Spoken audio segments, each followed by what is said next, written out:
Well, it is a story of a woman whose perfectly imperfect life made her who and what she is today. It's the story of a woman who, in pursuit of her dreams and aspirations, made other people realize that if you think that your life is hard and you're giving up on that because you think your life is unfair, think again. Because when you think that way, you are being unfair to your own self.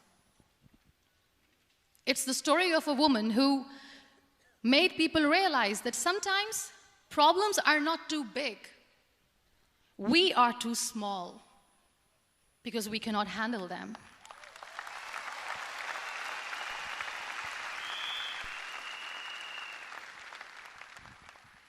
It is the story of a woman who with time realized that real happiness doesn't lie in success, money, fame. It lies within. Real happiness lies in gratitude. So I am here, and I'm going to share the story of that woman. That is my story. The story of gratitude.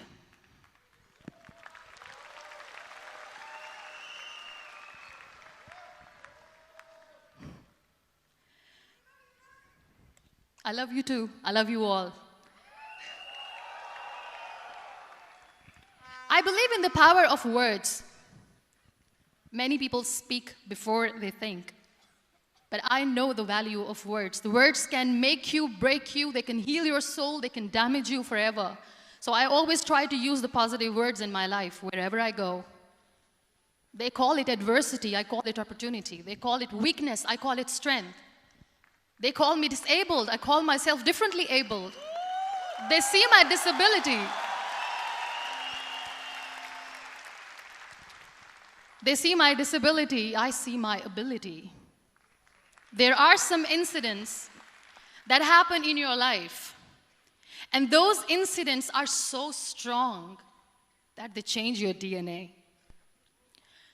Those incidents or accidents are so strong that they break you physically. They deform your body, but they transform your soul.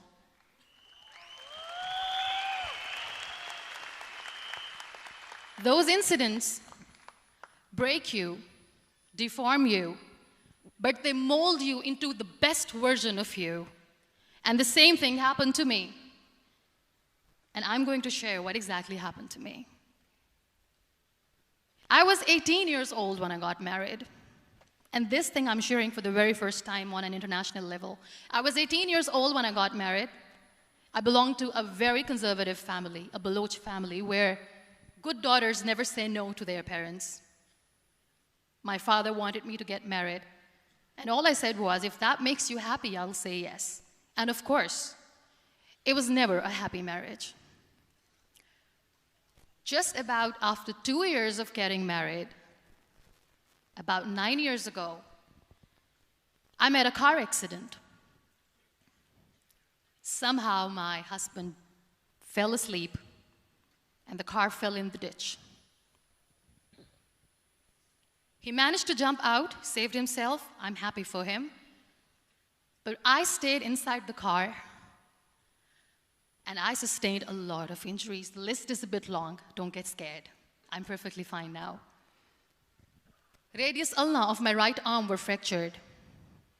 The wrist was fractured. Shoulder bone and collarbone were fractured. My whole rib cage got fractured.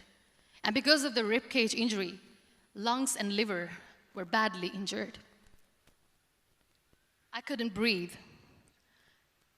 I lost urinary bowel control. That's why I have to wear the bag wherever I go. But that injury that changed me and my life completely as a person and my perception towards living my life was the spine injury.